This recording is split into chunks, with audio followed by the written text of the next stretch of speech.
রাজার দুই রানী ছিল, এক রানী মানুষ আর এক রানী রাক্ষসী।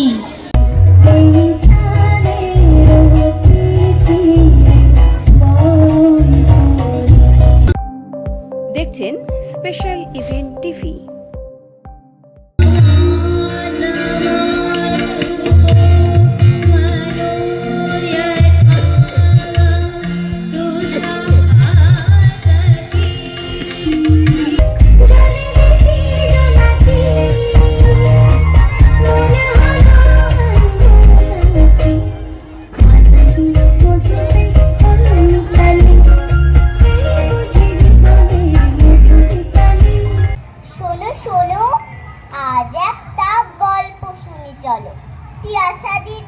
তিয়াশা দিদি সেই গল্পটা বলো না গো, বলো বলো।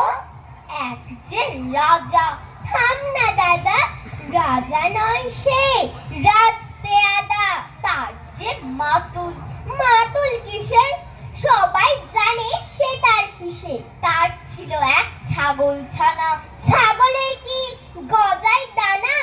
একদিন তার ছাতের পরে, ছাদ কোথাহে টিনের ঘরে, বাগানের এক উড়ে মালি, মালি নয় সে মেহের আলী, মনের সাধে গাইছে বেহাগ, বেহাগ তো নয় বসন্ত রাগ। থাও না বাবু খেচাখেচি, আচ্ছা বলো, চুপ করেছি। এমন সময় বিছানা ছেড়ে হঠাৎ মামা আসলো তেরে, ধরলো সে তার ঝুঁটির গোড়া। কোথায় ঝুঁটি?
সময় বিশ্ব তরুষি করে, অর্থাৎ কেনা এই মনে কর রথ পড়েছে কাছেতে, এই মনে কর চাঁদের আলো পড়লো তারই কাছেতে, আবার ডাকিস দীপঙ্কর, সবাই ধরলো মারলো বললো কোনখানে তোর ঘর, ছেলেটা বলল ভারতবর্ষ সবরমতির চর।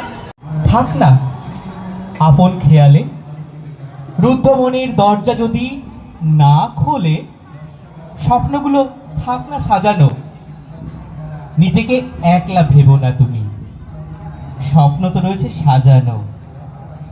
দূরে দূরে নীল আকাশ জুড়ে ভেসে যাব, ভেসে যাব এবার গানের সুরে। আচ্ছা, গানের সুরে ভাসবো তো, কিন্তু বইমেলায় তুই কিছু কি ভাবছিস? খুব চিন্তিত মনে হচ্ছে।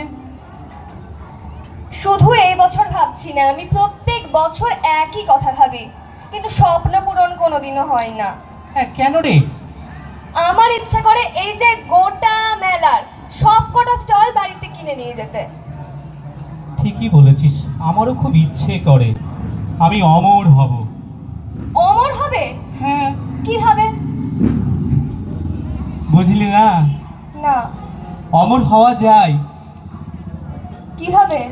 আসলে অনেক অনেক বই পড়লে লিখলে অমরত্বের বর পাওয়া যায়। তুমি অমরত্বের বর পেতে চাও? হ্যাঁ, পেতে চাই তো, তার জন্যই অনেক বই কিনতে চাই। তাহলে আমিও অমরত্বের বর পেতে চাই। কিন্তু বই উপহার দিলেও মন্দ হয় না, কেউ যদি দেয়। আপনারা দেবেন? কেন দেবে না? নিশ্চয় দেবে, এটা আবার জিজ্ঞাসা করার কি আছে? দর্শক বন্ধুরাও তো অমরত্বের বর পেতে চায়। তোমার কথাই, অমরত্বের বর যদি পেতে চায় তাহলে বই তো কিনতেই হবে। মনের সাধে গাইছে বেহাগ, বেহাগ তো নয় বসন্ত রাগ। ধওনা বাবু খেচাখেচি, আচ্ছা বলো, চুপ করেছি। এমন সময় বিছানা ছেড়ে হঠাৎ মামা আসলো তেরে, ধরলো সে তার ঝুটির গোড়া। কোথায় ঝুটি? কাগজে ভরা।